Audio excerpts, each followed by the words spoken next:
between this and my rear end, for not doing Dana 60s or something like that, we're gonna be as bomb-proof as we can be.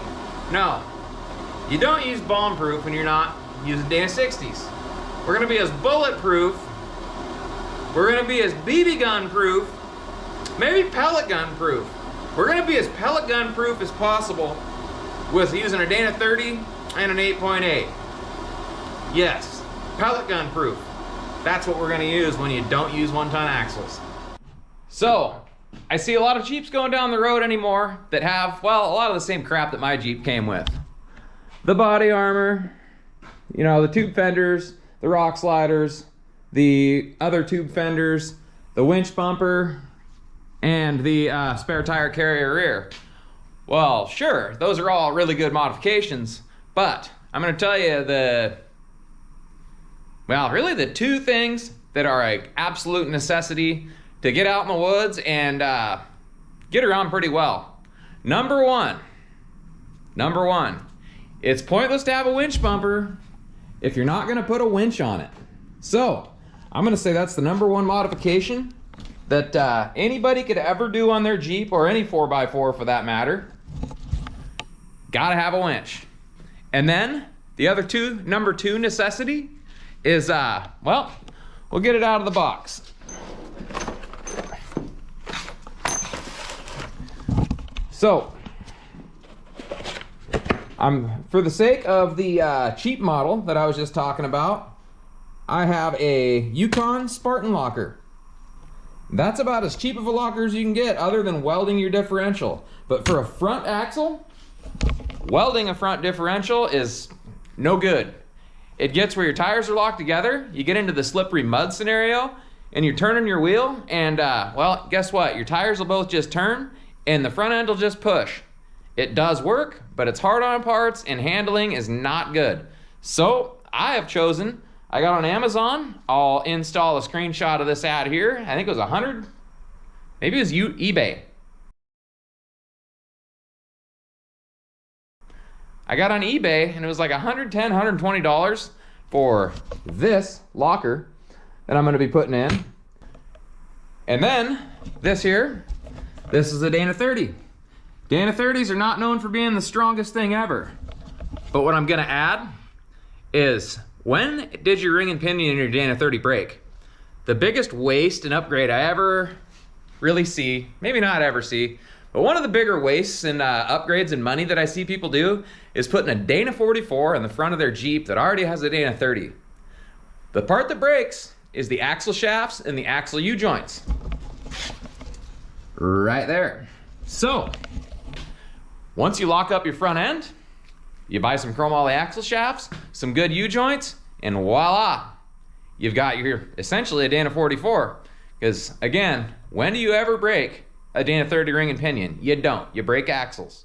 So I got on Amazon and I actually found chromoly axle shafts with some good U-joints, and it was about $500. And then right next to that, I saw used like new condition, $330.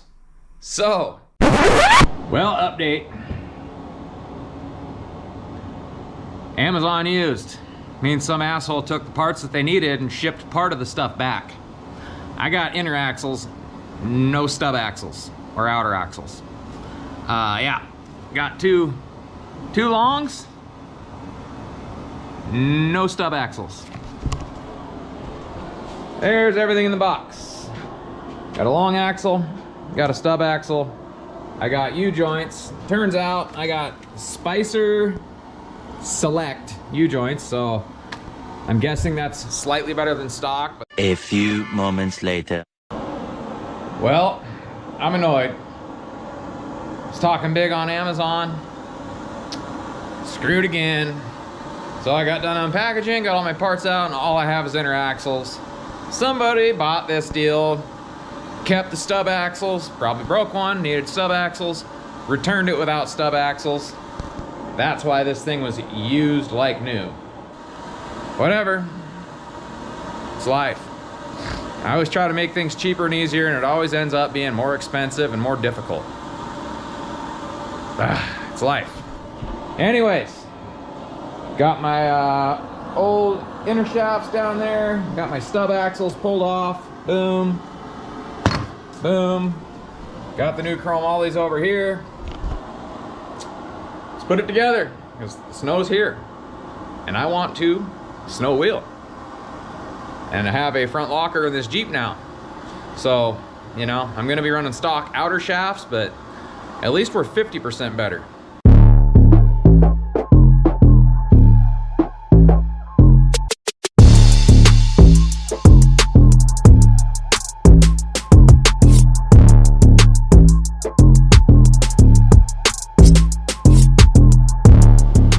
Oh, what a gigantic waste of time, dude.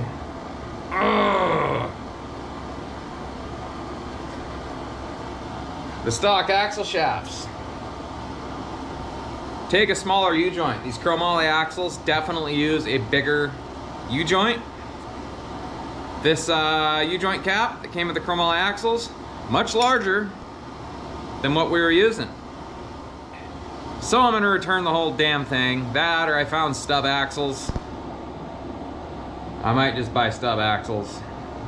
In the end, it'll cost me like $100 more, but I don't want to get screwed on the return, like I said, and be stuck with a $1,000 set of $500 axles. So, oh, Merry Christmas, dude. I mean, I'm alive. God dang it, dude. Why are people effing dicks? Freaking buy this shit, return it, keep your crap, keep your what you need, return it. Karma's a bitch. I hope that somebody you a lump of coal for Christmas. Well, earlier in the video, or maybe I'll plug this in right now in the video, and it will be earlier in the video. I got freaking ripped off from Amazon. I thought about going through the paces of returning these axles. I'd already put U-joints in them. It was gonna cost me more time than what this costed me. And it was gonna be like a whopping, I think $40 cheaper. It just wasn't worth the sending things back, waiting around, probably getting screwed again. I just didn't want to deal with it. So I just bought two 4340 chromoly stub axles. I know that in itself was probably a risk, but there we go. 4340, hopefully that focused there. Bam, today's the day. Christmas is over, my stub axles showed up, so now we can get this thing put together, and I'm gonna have chromoly front, inner and outer axles. No more two-piece axle, no more weak stuff. Between this and my rear end, for not doing Dana 60s or something like that, we're gonna be as bomb-proof as we can be. No, you don't use bomb-proof when you're not using Dana 60s. We're gonna be as bulletproof, we're gonna be as BB gun proof, maybe pellet gun proof. We're gonna be as pellet gun proof as possible with using a Dana 30 and an 8.8. Yes, pellet gun proof. That's what we're gonna use when you don't use 1-ton axles.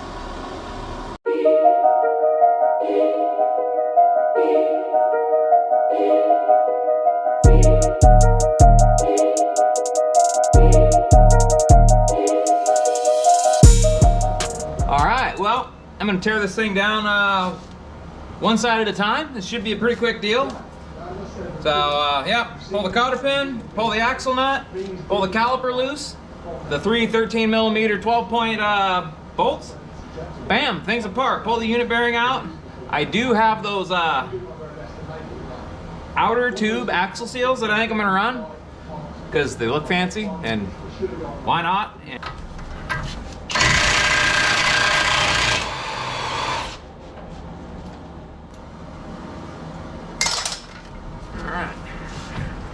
Calipers in there a little bit.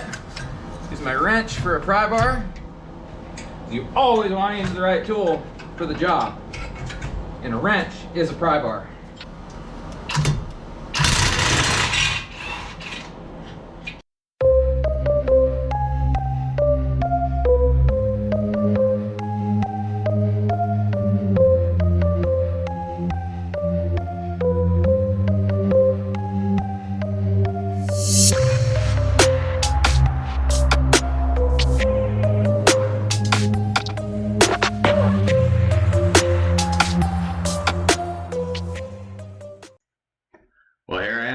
my new 48.8. I chose to do this instead of stay with the Dana 35 because we all know it would have ended up me being stranded in the woods.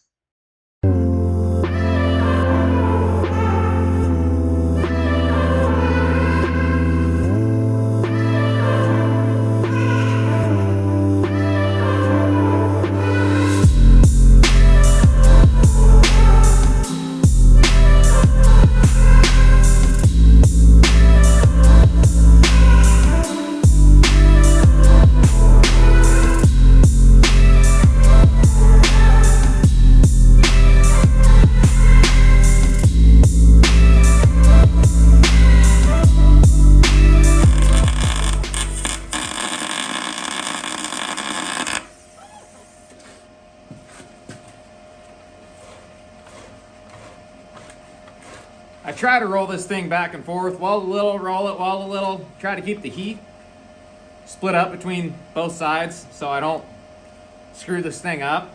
I'm probably overthinking it. There's way bigger rednecks than me that just lay the coals to these things and it works just fine. And then when I get done here in a minute, I'll show you kind of what I do welding these things up. And contrary to popular belief, you don't have to fill this whole center chunk full of weld to make it last forever. You're just wasting time and taking more risk. And I'm trying to leave the center of this functional so I can get my C-clip axles out still. So I'm gonna throw a little more weld in here, and we're gonna call this one D-U-N, done.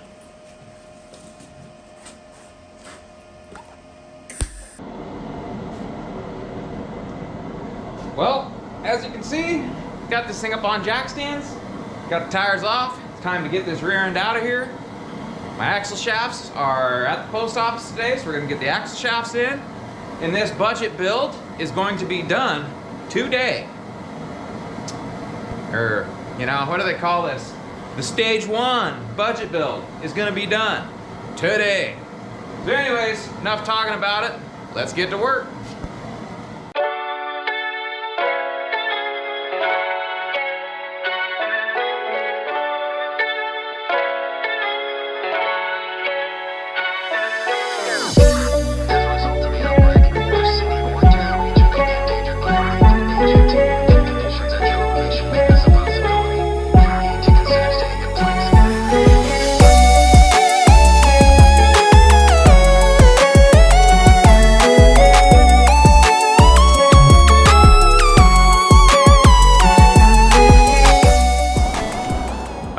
My GoPro lens here, and I screwed this thing up in the grind my axle shot.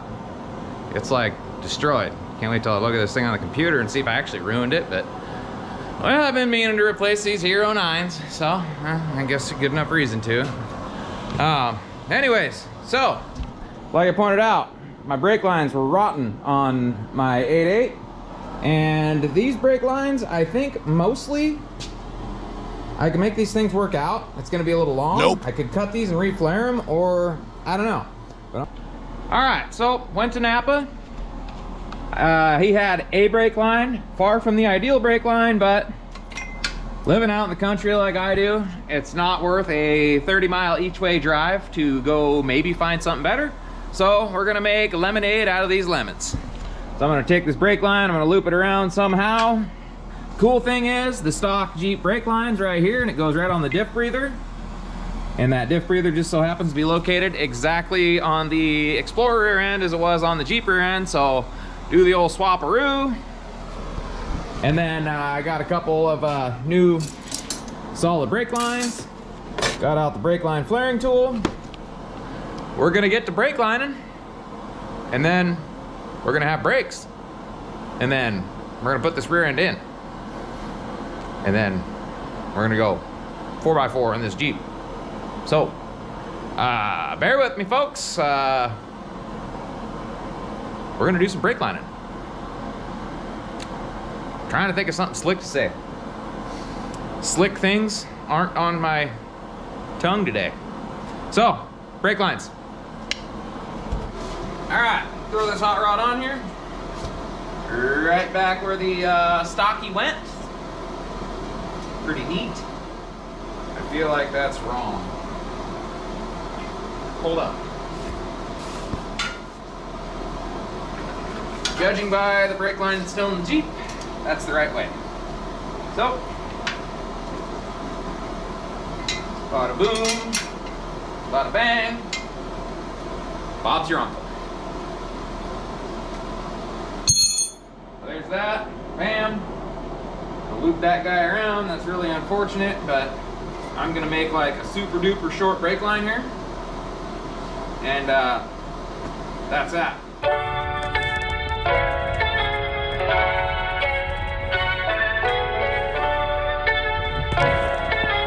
I bet you I come to Napa 5 more times today.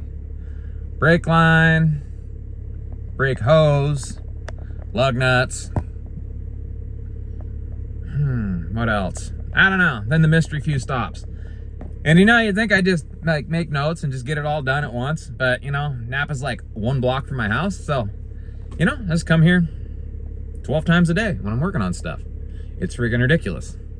Boy, am I just being Mr. Thrifty. Went through a tool cart, found an old stubby piece of brake line. I am going to cut off a flare nut off the brake line that I'm not gonna reuse. And Viola, I'm gonna have a little stubby deal. Cause I love my local Napa, but everything up here is irresponsibly expensive. The only reason that I make responsible decisions to spend money in my town is that it's a long drive to get things outside of my town. So anyways, Mr. Thrift here. I'm gonna chop this guy down to about 3-4 inches long like I talked about. I'm gonna chop this flare nut off of here, like so. And then we're gonna be brake lining. Thread this guy in here.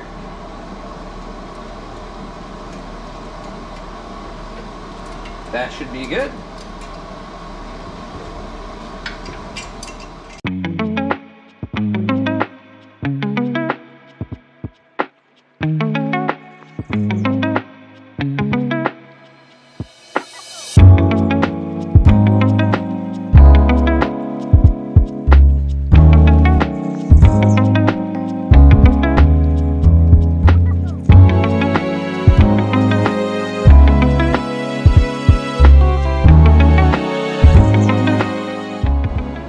Well, here we are, back in my lair. You can tell by my sweet Weldon beanie. There's no such thing as a cool Weldon beanie. They all look silly, so my opinion is, get the silliest one you can possibly find.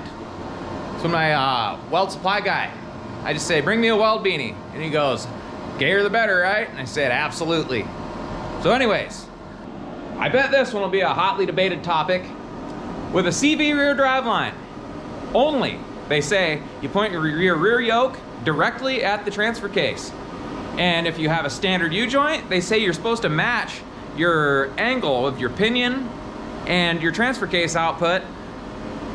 I don't do it that way. No matter what, I point my rear differential straight at the transfer case. I've done it, let's not exaggerate, a few hundred times in my life, and 0 of the times has it been a problem. They say that it'll vibrate, I don't get it, but anyways, give you a little visual of what I'm talking about here. So to give you a visual of what I'm talking about here, up top there, regular U-joint, down bottom here, regular U-joint. I have my rear pinion pointed straight at the transfer case. It is a leaf spring rig, so I do kind of leave the yoke a little bit down to account for axle wrap when you're on the power. Not that this 4-cylinder makes a lot of power. I will give one of my subscribers $100 if we have a vibration problem. And yes, I'll admit it, but I know my $100 is safe because it just ain't gonna be a problem. So I'm gonna get my spring perches welded up.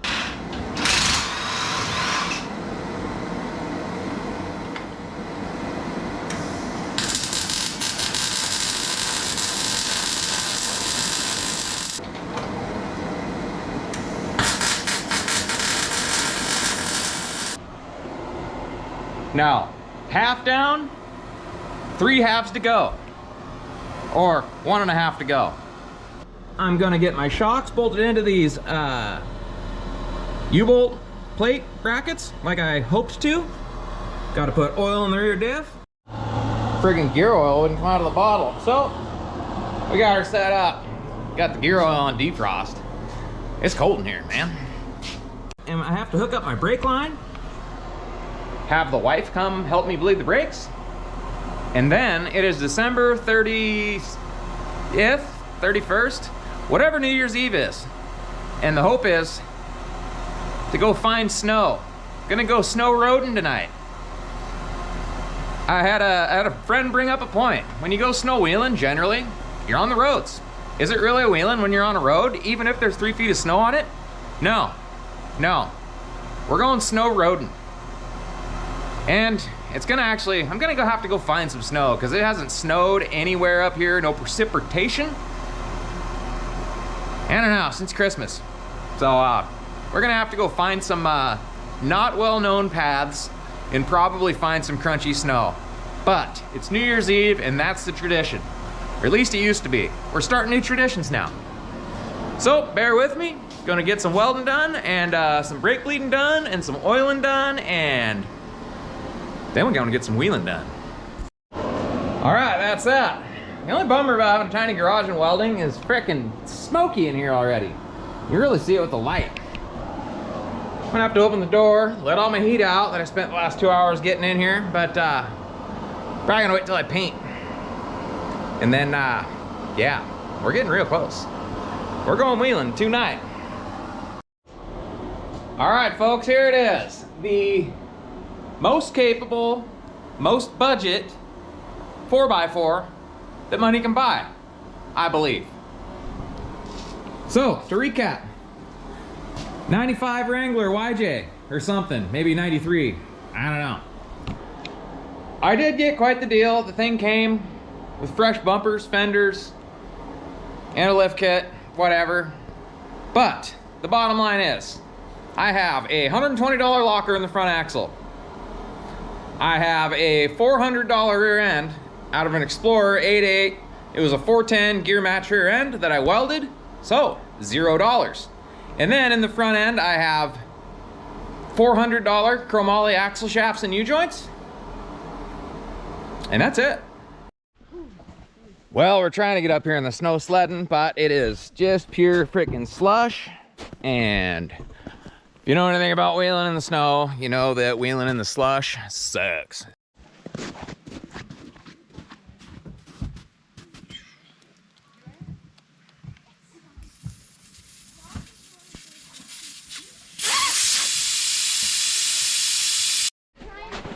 Well, we aired down some. Hopefully we can keep going up the road here. But the kids had to stop and sled right now. Hey Jocelyn, you camera shy? Come on. Get on there. Hey wife, you camera shy? Hey Lydia, you're not camera shy. Ah, you missed! All right, well anyways, we're gonna keep going up the hill.